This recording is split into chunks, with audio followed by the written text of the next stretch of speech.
All right, good afternoon, YouTube. We are about to embark on a study of the tarot. All right, now, I first started reading tarot cards about, I think, 2020, um, right before I started my channel. Okay, and I have been wanting to read it for a long, long time, but it just seemed like such a convoluted science to me. All right, that I held off on it for years. Okay, had gone to tarot readers, but had just never embarked upon it myself. I had bought some cards over the years here and there. Those, and I don't have any of those decks. I think I had like maybe one tarot deck, and then like maybe two or three oracle decks. I don't have any of those. Okay, because I just felt like I don't know what I'm doing. It just seemed like so much. I wasn't sure if I was reading it right. Wasn't sure if I was understanding it or whatever.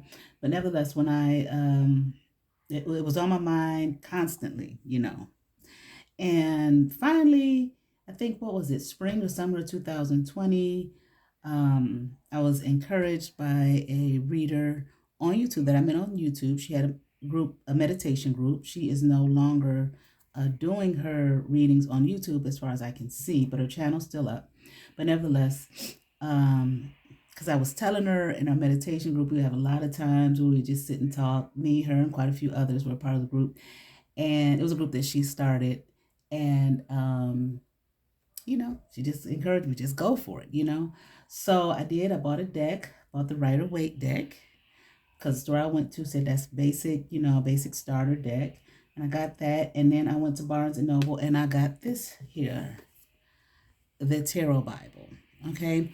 And I did look at it when I first started. I just tried to go by my intuition. I mean, when I first started, I did peruse it a little bit. I didn't go in any great depth with it, but I did look over it. I went over all the cards, just like a basic, just basic covering. Like I said, nothing in depth.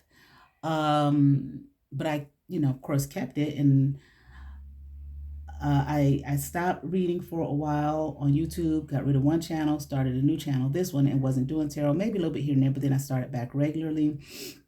And I use my tarot Bible. There are many of the decks. Well, I don't know about many of the decks. I don't have a whole lot of decks. But most of the decks I have did come with some kind of booklet or like Vade Makeup. As you all know that who watch my channel regularly, I did the last I think it was when I was doing the love readings. I don't know if it was for October or September, but I was using the Vade Meckham that came with the Dust of Onyx deck, which I really love that deck.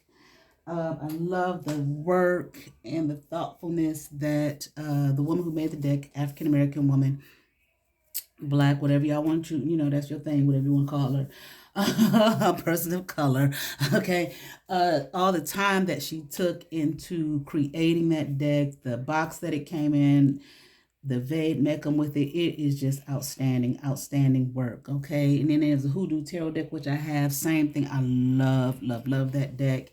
I love all the work that the woman put into a Black woman. And then I have some decks where they have a little booklet with them. No, they didn't put as much work into it as those two, but some of them they did. Some of them just have the basic meanings of the cards. Some of them, the decks I have, they have their own spread. Okay, maybe at the end of this, who knows how long this is going to take me. Hopefully I won't do this more than about maybe 4 to 6 weeks, just on the weekend, as you all can see. If I have a free day during the week where I don't work, I might delve into it then too. I got one deck. I don't even know the name of the deck, and nothing came with it. I forgot the name of the deck. I just saw it. I thought it was beautiful. I ordered it long time ago when I first started reading on YouTube. So nevertheless, I still use this as a reference. Okay, there are many books out there on the tarot, okay, on the meanings of the card, on the history of tarot. This is one I have. Oh, and there is a man that I used to watch regularly, Ramblin' Mike. He did a whole series on the tarot maybe about 2 years ago with the meanings of the cards and everything. He talked about how in depth he went in his studies and whatnot with tarot. Okay, and he showed the books that he had. and all his notes and everything. So some notes I have in here are from watching his series about it. All right. All right. So we're going to start off here. This book is by Sarah Bartlett. It says The Definitive Guide to the Cards and Spreads. Now this is part 1. Okay. Oh, yes. What I got from his channel, he had a book called The Complete Guide to the Illuminati Tarot. I believe because it says the scripts for each card from the above book, because I have the descriptions for each card. See, like you see here, well, you probably can't see it clear. 5 of Cups. This is what he titled it, The River of Tears. I believe that that was from that, okay? And I think I only did that with the major arcana. I'm pretty sure.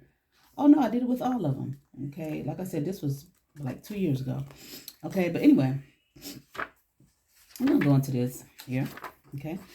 Part 1 is maybe boring, and I'm going to read, okay?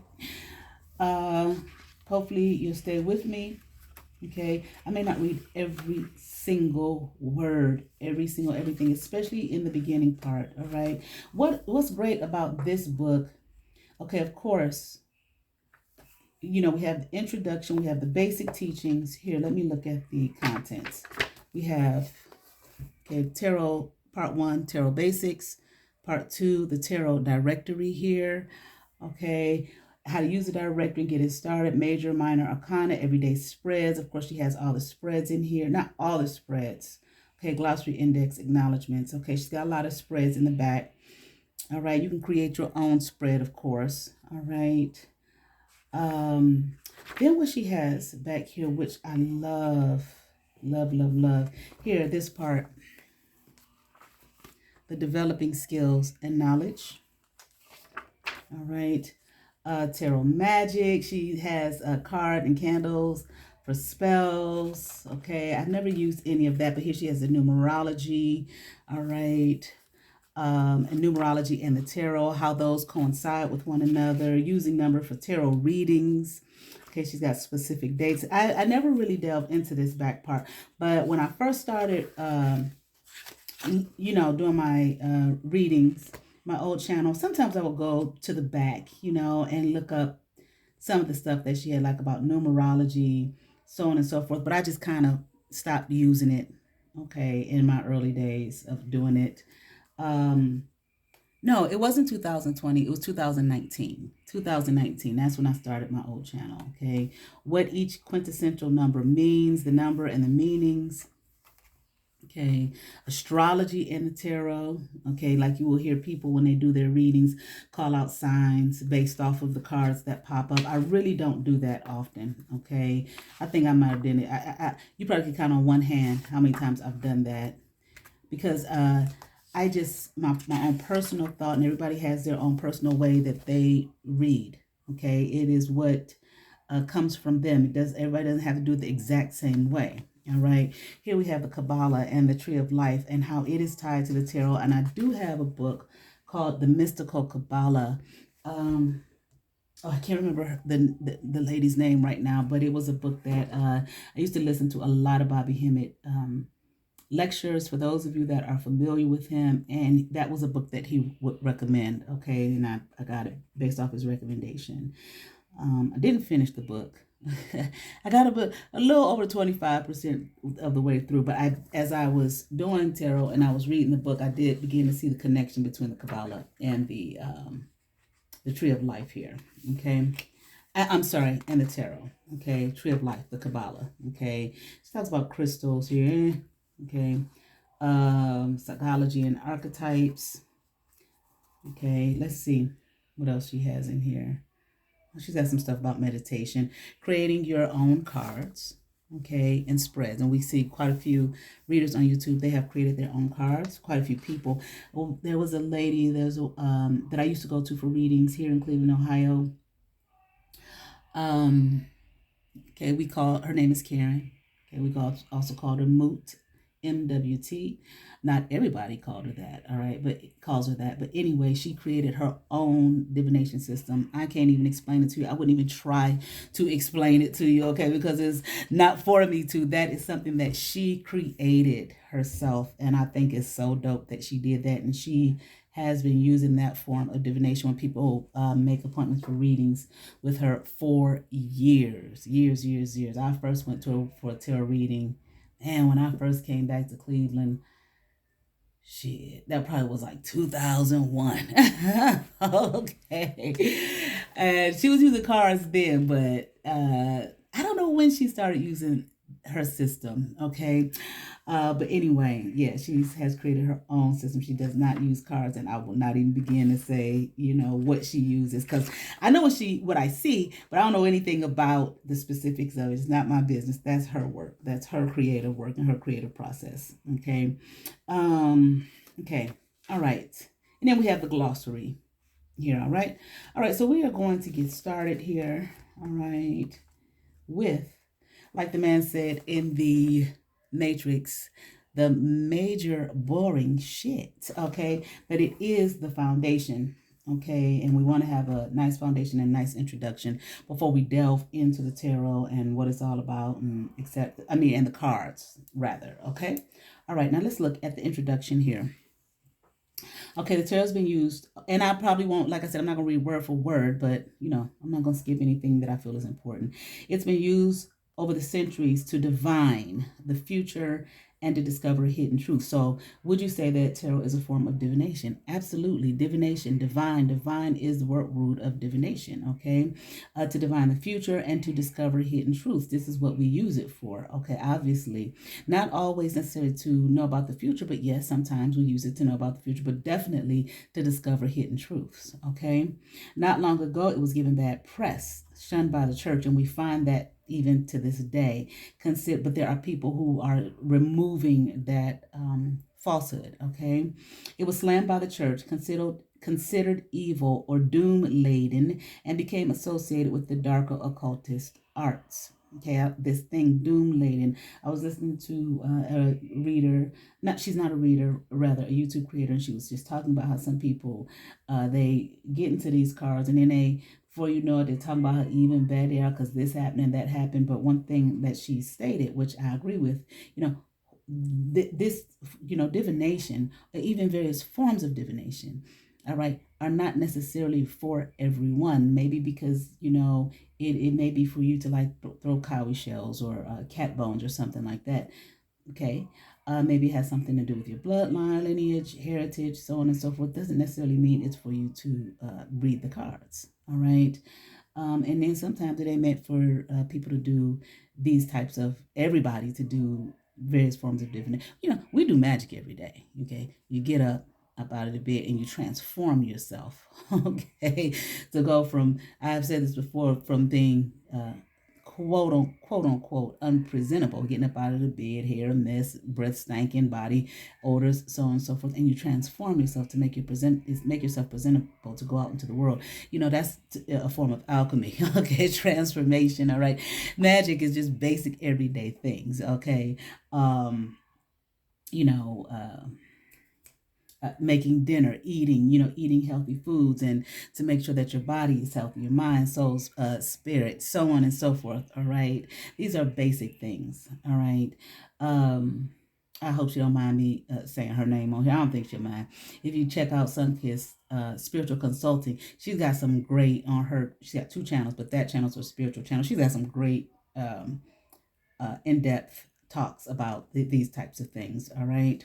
Very practical. Yet over the past 30 years or so, the tarot has grown in popularity again and has become one of the major tools for what? For self-discovery and personal growth, okay?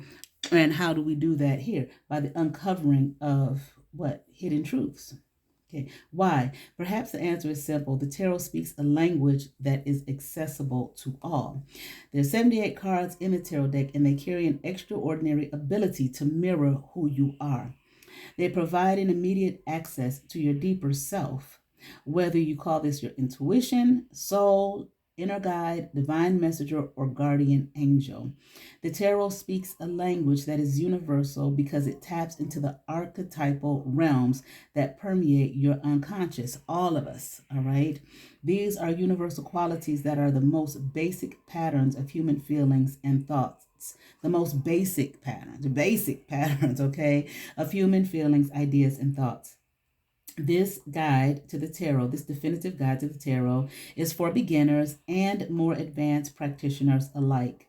It's divided into two parts and offers easy access to interpretations and practicalities. All right, now let's look. The world of tarot.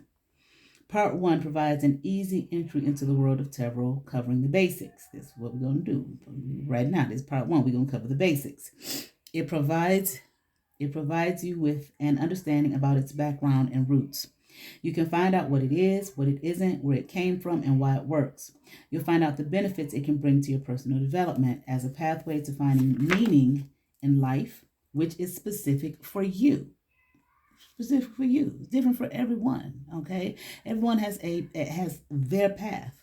Okay, their lane that they walk in, your path that you walk, it is specific to you. Okay, and for psychological growth, self-awareness, and making choices for your futures, just to help you get to know who yourself. Know thyself. We saw that in the Matrix. Okay, know thyself. And once again, greatest saying of all time, know thyself, right? This is what they used to tell us when I was growing up. The structure of the tarot deck is fully explained in these initial pages. There are descriptions of the more popular decks that have been used throughout history. You might find this useful to refer to when selecting your own set of cards. Now, using the tarot. Within the main body of the book is a directory, which is divided into 8 chapters covering various topics. We have Getting Started, including step-by-step instructions for using the tarot, includes information on how to choose a pack. Okay, I have over here when I first started reading. Okay, I would get a pack, look at it in the store, try and study it. And sometimes it's kind of hard because they have them wrapped up, with the cellophane or the plastic, whatever that is on there. You can't really open it. You know what I'm saying? All you got is the front and the back, and it's understandable in a sense too. Well, that's not, they don't care about no spiritual purposes. Okay, they want to make sure you don't steal their shit. All right, but also, maybe don't want all types of hands covering, getting on it. But it's funny, You go to the clothes store, you try on clothes. Everybody, who knows how many people have tried on those clothes before you got into it, or before you bought it. You go to the grocery store, who knows how many hands, will touch those apples and some of the produce and some of the fruit before you touched it. All right, so it ain't just no tarot cards, all right? But anyway, then I would open it and I would get home and, I would look and be like, this deck is not for me, and I would take it back, all right? Or I would, one deck I gave away to someone. Okay, it outlines how to ask questions and, more importantly, provides exercises and guidelines for interpretation and developing your intuition. There is information, I like this, in developing your intuition. It's practice. Okay, it's practice. The more you do something, no matter what it is, the better you become at it. Okay, and it helps you to develop your intuition, or things that are already there, gifts that are already there, abilities that are already there that I feel like we all have. It helps you to develop it, all right? Now, it doesn't have to just be through tarot. There are other means and ways. There is information on reverse cards in the book, a discussion about the power of psychological projection as well when reading the cards, which is interesting because when I was in college, I went to Howard University. My major was film and theater.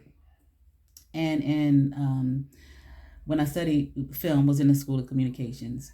We would talk about, when it came to like broadcast journalism and whatnot, is it possible for a person who's reporting the news to be completely objective?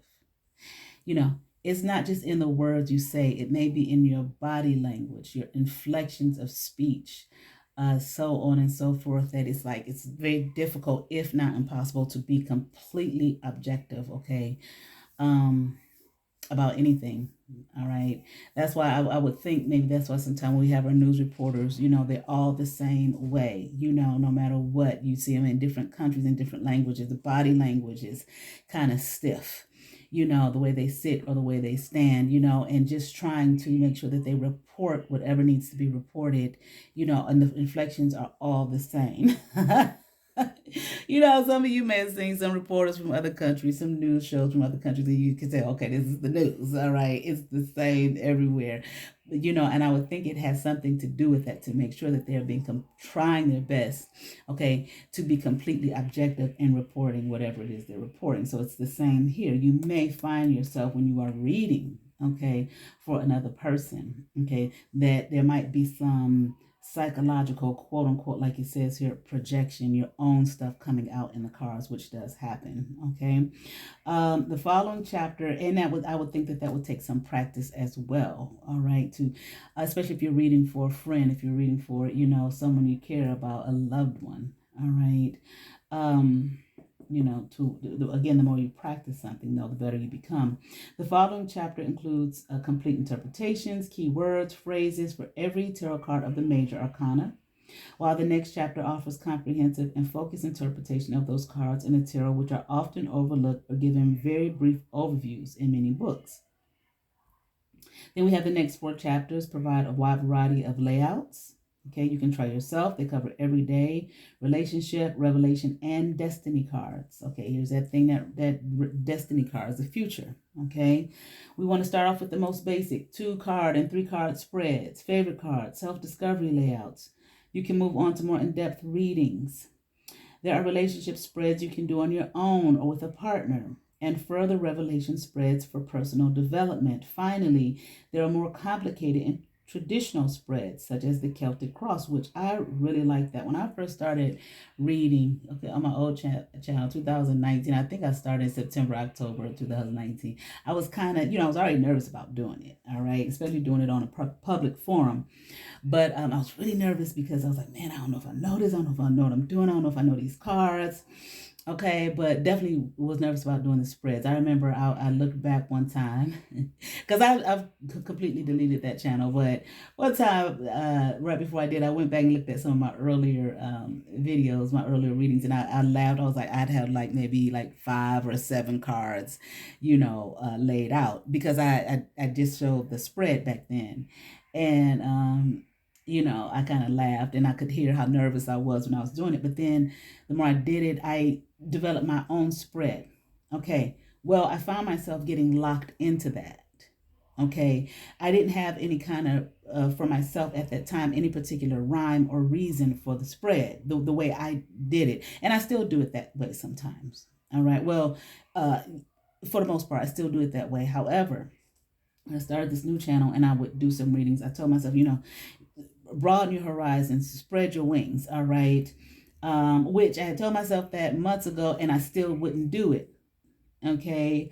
But then I be brave. You understand what I'm saying? Like I said in one video, I gotta tell myself sometimes, be brave, all right? Stop being chicken shit, all right? And just do it. Don't worry about it, all right? So I started doing it, following the book, and man, I gotta tell you, I love that Celtic cross spread. I love it. Love that Celtic cross spread. Some of the other spreads in here too.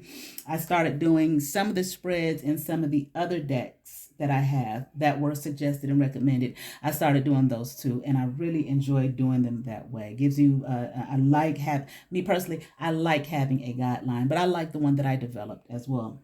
All right. Okay, here. Traditional spreads such as the Celtic Cross, astrology, gypsy, zodiac, and year ahead spreads. The concluding chapter tells how you develop your skills and increase your knowledge. It includes practical ways to combine the tarot with numerology, crystals, and the Kabbalah with further techniques, for developing greater insight into interpretations. All right, here you all can see part 1, tarot basics. Let's get into it here. What is tarot? All right, the tarot. The tarot is a deck of 78 mystical cards. There are 22 cards that form the major arcana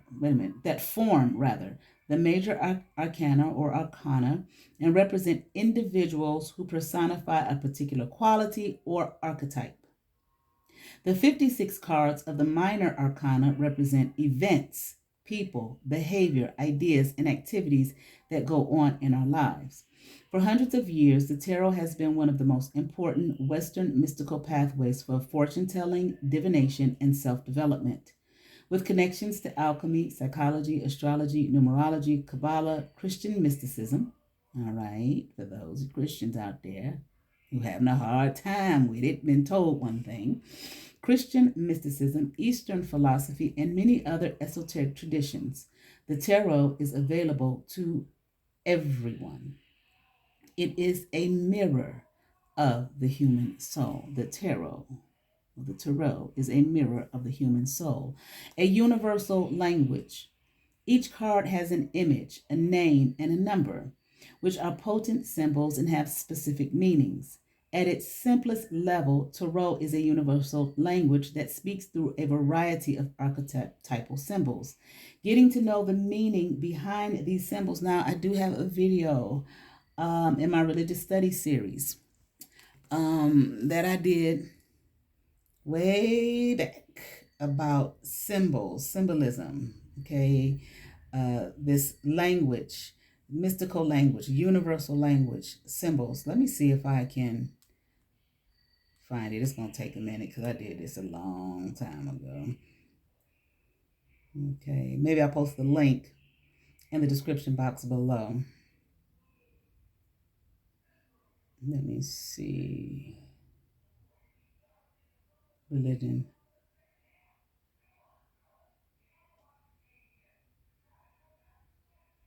I don't see it.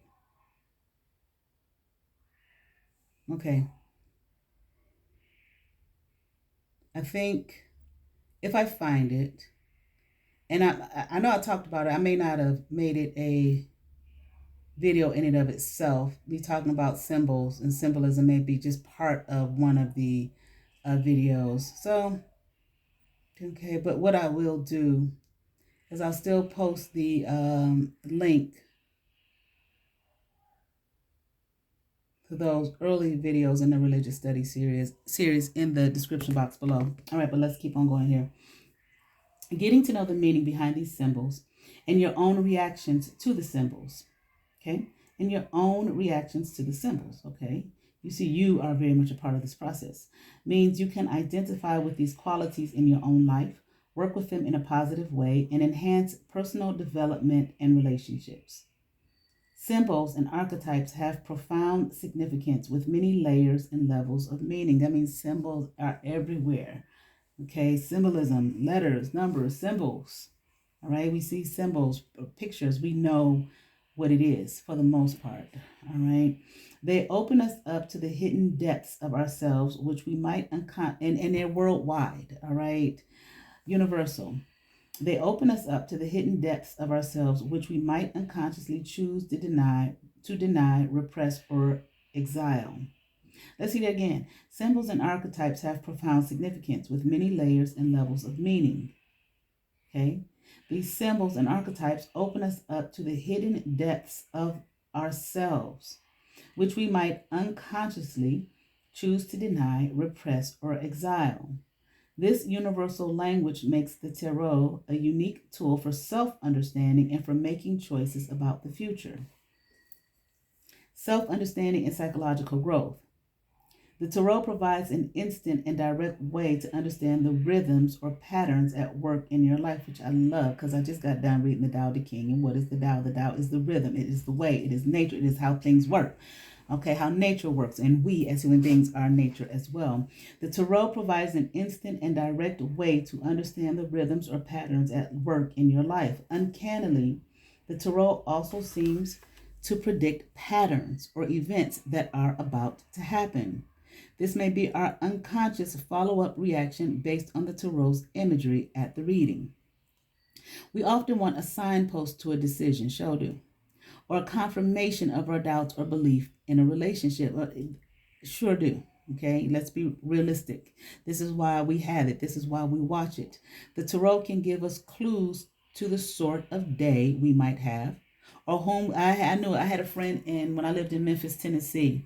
This girl, I was just leaving the church. I really, wasn't into tarot. She would give me readings. Every single day, every morning, she would give herself a mini reading just to have some idea about her day or where she was at in her life. All right. The tarot can give us clues to the sort of day we might have or whom we might fall in love with.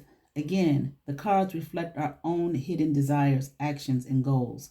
It can also help to develop our own self awareness so that we can make conscious choices, understand the reasons behind a situation, or give guidance as to the next stage of our personal journey. In fact, the tarot is what? All about you. That is clear. This, what we have read so far up to this point, she's just talking about the self, you, the self, okay? Okay, an expression of any given moment. The tarot's potent use is to guide you, to make you draw on your intuitive senses, to know what it is you really want in life, and to act upon that knowledge. The cards reveal the energy and mood that surround you and give you insight into yourself at any given moment to open you to choice and most of all to self-discovery. The tarot is not evil. Now you may say, of course you're going to say that. She's writing on a book on the tarot. Let's see what she has to say though.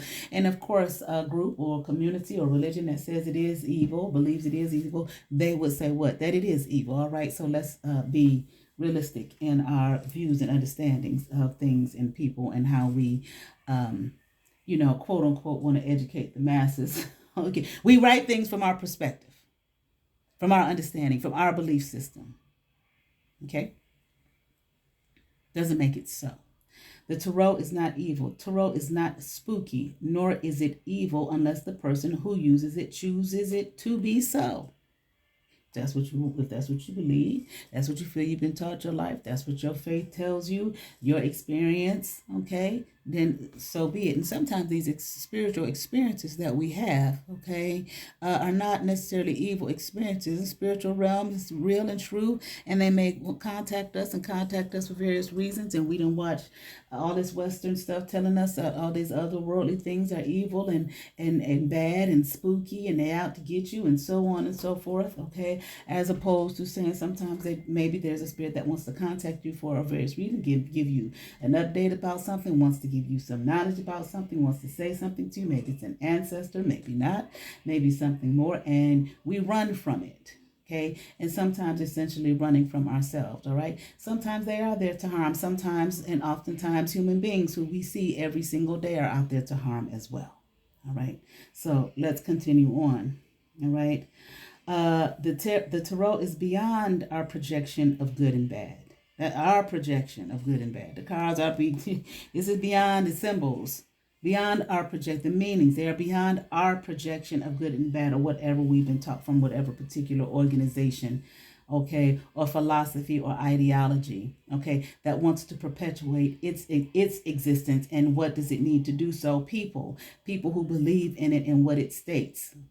All right, that's the only way it's going to keep on going, because once the people no longer believe in it, the thing dies out. We've seen that in history. Things die out because people no longer give it its energy. All right, but it is beyond our projection of anything, but definitely of good and bad, and only reflects the energy of the moment and the reader. But we can project our goodness and badness onto it too. Whatever you believe, you're going to project yourself, your being, your you onto it. Like, I was fascinated when I first started watching tarot on YouTube, which was a couple months before I started my own channel, and how people would be shuffling the cards and these cards would pop out. Now, I haven't gone to tarot reader since I was like in my early 20s. I had never seen no shit like that before, okay? Okay, they would shuffle the cards and they would pick the cards, or they would tell you to pick, all right? I had different things happen. So I had never seen no shit like that before. And then, the more I was doing it, then it would happen, okay? Sometimes that is your energy, okay? I would say that it is, okay? This projection here, okay? Or maybe some people say, spirit or ancestors, whatever, okay, whatever. But it is still coming from, even if you're your ancestors, you are your ancestors, it's still coming from you, all right? And we have our higher God selves within us too, in our being, all right? Let's continue on. Using the tarot is a way to open yourself up to what? Inner wisdom and hidden knowledge. There's this thing about the hidden again. Here, it is revealing what is hidden. Due to the church's fear of anything, Lord have mercy, esoteric, which is interesting because they have their own mystical systems. Okay, like they say here, Christian mysticism. Okay, these Western religions, Judaism, Christianity, and Islam, they have their own mysticism. Okay, um, I don't know what to call it. Moving on. Okay, or these hidden secret things. Okay, that anyone of the faith would have access to. Okay, but I feel like, well, I'm not quite sure about what I was going to say, so let's just move on from that. All right, okay. But nevertheless, due to the church's fear of anything esoteric that smacked of the occult meaning what? Hidden. Okay, ain't that what that word means? What's hidden? Okay, does not equate to bad, evil. That's not what that word means. Okay, and you better believe your religion, whatever it may be, okay, um, you better understand that now this definition here, it says supernatural, mystical, or magical beliefs, practices, or phenomena of involving or relating to supernatural, mystical, or magical powers or phenomenon. Okay, you better understand that there is hidden and secretive things in everything. There is supernatural, mystical, or magical powers or phenomena in all things, everything. Your faith, your religion, your philosophy, your ideology, okay, even something as simple as how the human body works, how the human mind works. These are secret things that people who, go somewhere and get some kind of learning, all right, or whatever, study and to try to figure out how to uncover the hidden, these things that are hidden, these things that are secrets, okay, oftentimes, well, sometimes at least, to make our lives better, all right? All right, let's continue on. Okay. The church's fear of it. Okay. Tarot became associated with the darker occultist arts, which is why people are often afraid of its power. Now, what was the religion that I went over? Taoism. Once again, that's been coming up a lot lately. Okay.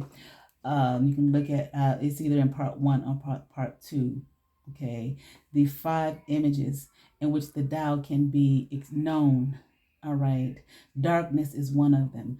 Darkness is real. Does not equate to evil and bad. There's some shit done in the light. Okay, there's some pretty, evil, bad shit, rotten shit. Okay, darkness does not mean that. Okay, that's not what it equates to.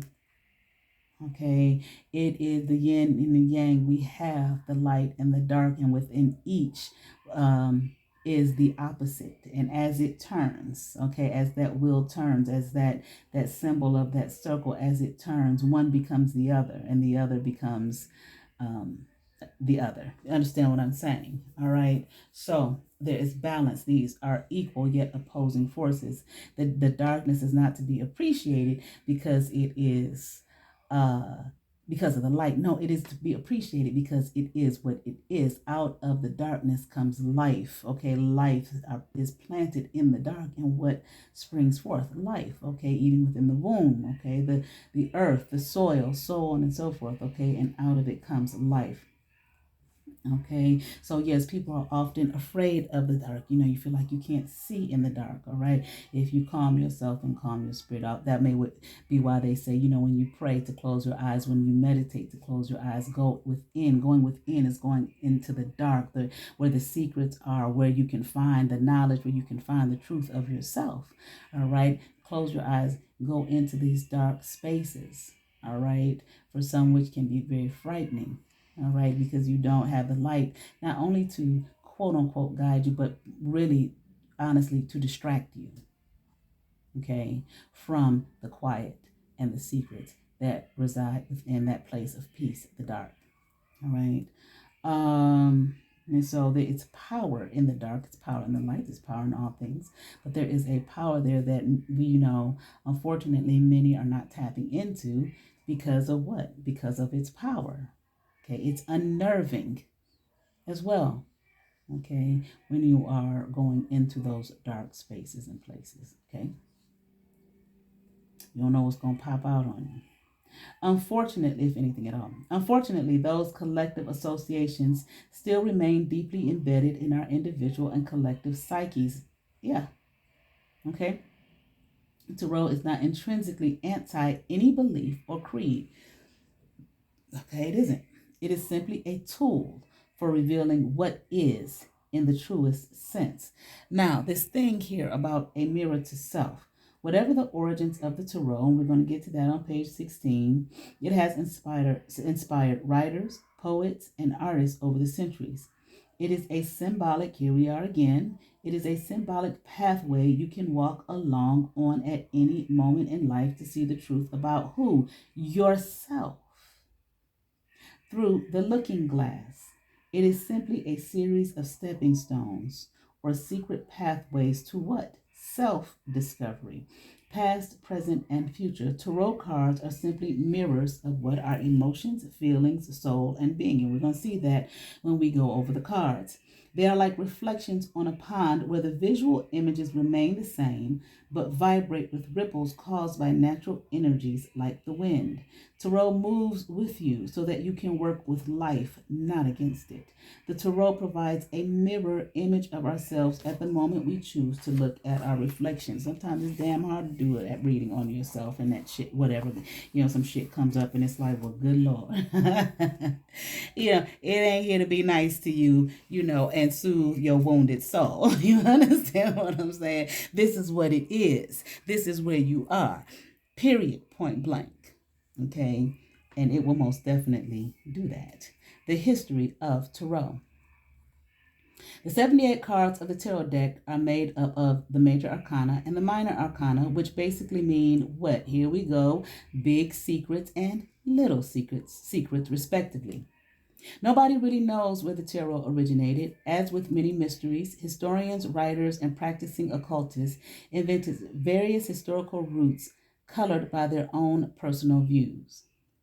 But it is known, and I like that. Nobody really knows where it originated. Now, there are some who would disagree with that, okay, and say they know exactly where it originated. Some people say that it originated in Kemet or Egypt, okay. I don't know. I'm just going to, because I was going to get a whole bunch of books on this and do this, okay, but I said, no, let me go with what I have right now, okay. So let's continue on. I have read some things where it says it originated here. Okay, I don't know if necessarily, did they have proof? I don't know, it originated somewhere. All right. As with many mysteries, historians, writers, and practicing occultists invented various historical roots colored by their own personal views, and that's his story. Okay, that's what his story does. Okay, his story is written from his perspective, his personal views. Okay, but it is known that decks of mystical numbered cards existed in India and the Far East in ancient times and were probably brought to Europe by the Knights Templar during and after the Crusades to the Holy Land. Okay, so here we see, these things existed in India and the Far East in ancient times and probably brought to Europe, okay, by the Knights Templar, okay, this secret society here during and after the Crusades to the Holy Land. There have also been suggestions that traveling gypsies from the Far East brought the tarot to Europe during the Middle Ages. Most sources believe the first tarot decks in Europe appeared in the early 14th century. These first decks seem to have arisen from a combination of early Italian four-suited playing cards and a set of 22 major arcana whose origin remains shrouded in myth and mystery. The 18th century French linguist, cleric, occultist, and Freemason Antoine Court de Gebelin was convinced of the mystical significance of the tarot. He claimed that the 22 major arcana was an ancient Egyptian book. Here it is, okay? He claimed that the 22, this Freemason here, this occultist, this French linguist and cleric, Okay, he claimed that the 22 major arcana was an ancient Egyptian book or a set of tables of mystical wisdom, remnants perhaps of the book of Thoth, the Egyptian god of mysteries and magic. Gebelin believed these mysterious tablets were brought to Europe by traveling magi or priests who followed the ancient Persian religion of Zoroastrianism. All right. In early medieval times, Zoroastrianism, I think, was one of the first monotheistic religions. Okay. In early medieval time, and were subsequently hidden away or lost. He devised his own deck using 77 cards plus the Fool to make 78. All right. The major arcana contained 3 times 7 cards plus the Fool numbered 0. And each of the 4 suits of the minor arcana contained twice 7 cards, 10 pip cards, and 4 court cards. Is this him right here? No, this is somebody else. Okay. His book, The Primitive World, Analyzed and Compared to the Modern World, Volume 8, published in 1781, contained a chapter on the tarot and was accompanied by 78 designs that became the foundation for many later traditional decks. Tarot imagery also has links with the art of memory. Okay. A system of memorization invented by the Greeks to impress images on the mind for symbolic association. The Renaissance memory systems were subsequently linked to magical talismans and occult practices, and to magicians, like the 16th century British astrologer and occultist John Dee, who took them one step further by using this system to talk to quote-unquote angels. Here's a picture of John Dee right here. All right, and here is Thoth. Okay, you can see that good. Okay, all right. No one really knows the origin of the word tarot. Some sources suggest that it is a derivative of the name of the god Thoth. Sounds like it, though, doesn't it? All right, who was the Egyptian god of magic and words. Others believe it has Hebrew origins or is a corruption of the word Torah. Torah. Excuse me, the Hebrew book of law, which we went over when I went over Judaism. All right, in the religious studies series, and I have not finished Judaism. Okay, I am going to finish. It's been about 3 or 4 months. All right. I have a part 1 and a part 2. If you're interested, I'll put the link in the description below. And again, some commentators believe it could be an anagram of rota, a Latin word meaning will. Although not strictly an anagram, either the missing T or maybe a later addition of T provides yet another clue to solving the universal riddle hidden within itself. Renaissance developments. Apart from its use as a mystical pathway, tarot was once used as a game in the Middle Ages known as Tarachi or Tarachino, and later known as trumps. It is still played as a game in Europe today. The first cards were hand-painted, and one of the earliest decks is known as the Visconti Sforza Tarocchi cards, painted in the mid-1440s for the Duke of Milan. Other very early decks made up 40 numbered cards and 22 major arcana, including one belonging to Francois Fibba, an exiled Italian prince, and the Matania deck, designed around 1470 to 1485. These beautiful cards are very different from the deck we use now, and examples exist in the British Museum. The Matania deck is divided into 5 suits of 10 cards each and numbered from 1 to 50. The imagery expresses a universal order from the highest realms of the planets, down through the arts and the muses, and finally traditional imagery similar to the latter standard tarot decks. Another well-known pack is the Marseille deck, I believe that's how you pronounce it, Marseille deck, which appeared at the end of the 15th century. Retaining the use of 4 suits of 14 cards, plus the major arcana, this deck has remained one of the most popular and distinct right up to the present day. Its imagery is dazzling and empowering. All right, the 19th century revival. The 19th century saw an upsurge of interest in the occult, magic, and esoteric mysticism. During this period, the tarot spread from its adopted home in Europe to North America and to other parts of the world. Kabbalist and philosopher Eliphas Levi believed the source of the tarot was rooted in sacred Enochian alphabet in the sacred Enochian alphabet of the Hebrews. He also believed that the tarot did not necessarily predict, but it did reveal powerful knowledge to the wise. The social attitudes of the late 19th century created a biased distinction. All this reading. The social attitudes of the late 19th century created a biased distinction between divination and fortune telling, which continues in some social circles today. Now let's look. Divination was apparently for the serious intellectual elitists who coveted wisdom. Isn't that interesting? Divination was apparently for the serious intellectual elitists who coveted wisdom, while fortune telling was considered a cheap way to make money by conning women and the lower classes. I guess if that's what it's used for, okay? Divination, I would say, could be used for that as well, okay? Doesn't mean that that's what it is just because that's what people choose to do with it in its name. But let's continue on. Waite, Crowley, and the Golden Dawn. Toward the end of the 19th century, Dr. Arthur Edward Waite developed and designed his own unique and radical tarot deck, later called the Rider-Waite deck. I use that often. Okay, it's my first deck. I like the deck. I like to use it. Okay, sometimes though it's not enough, depending on what I'm doing. All right. With the help of artist Pamela Coleman Smith, Waite was an initiate of the Hermetic Order of the Golden Dawn, one of the most influential occultist groups, founded in 1888 by William Wynne Westcott, a doctor and master Freemason, and by Samuel Mathers, a flamboyant character in Victorian British society.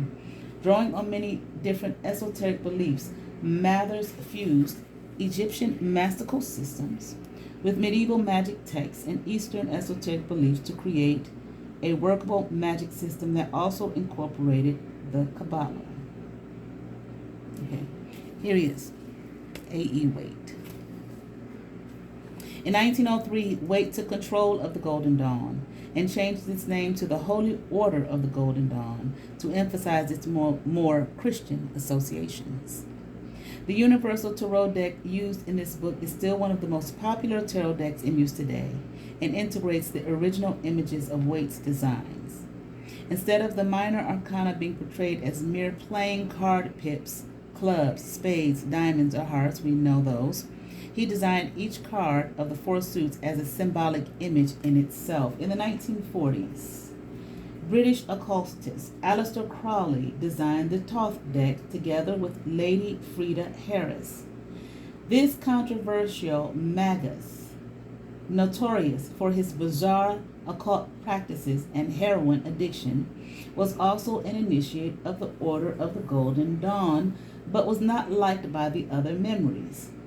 In 1907, he plundered the ideas of the Golden Dawn and formed his own order, the Silver Star, to include sexual and erotic magic. Crowley wrote many books on various occult practices and ideas, and in the 1960s, there was a huge revival in his work. Intelligently written, his books formed the beginnings of the first psychological approach to magic and occultism.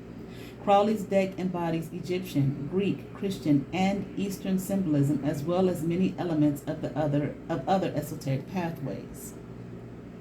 Crowley believed the tarot was an intelligence, a living force, and a key to the archetypal world within the self. Since then, hundreds of tarot books and decks have been written and designed. The tarot has become more than just a fortune-telling tool. It is a comprehensive voyage of self-discovery, a mysterious and ancient symbol of all that we are. Here is Aleister Crowley. Or is it Crowley? Right? All right. I'm going to stop here. Give my reading a break. Okay. She got a section in here called different tarot decks. I'm not gonna go over that. All right. All right. Next, we will do why use the tarot, how it works, a symbolic language, tarot as a mirror, the deck, and its structure. All right. And the suits of the minor arcana. And then after that, guess what? I'm not going to worry about how to use the directory. You need that. Okay, I'm not going to even waste your time with getting started or choosing a deck, unless you want me to. Shuffling techniques, drawing and choosing. See, you can draw and choose the cards yourself. That's what I had always seen. Letting go of projections, what to ask, intuition and association. Your first reading, develop your interpretation skills. Maybe I will. Yes and no answers. Drawing a daily card, reverse cards, reading for yourself, reading for others. And here, then we get into the cards. All right. All right. Y'all be blessed. Peace.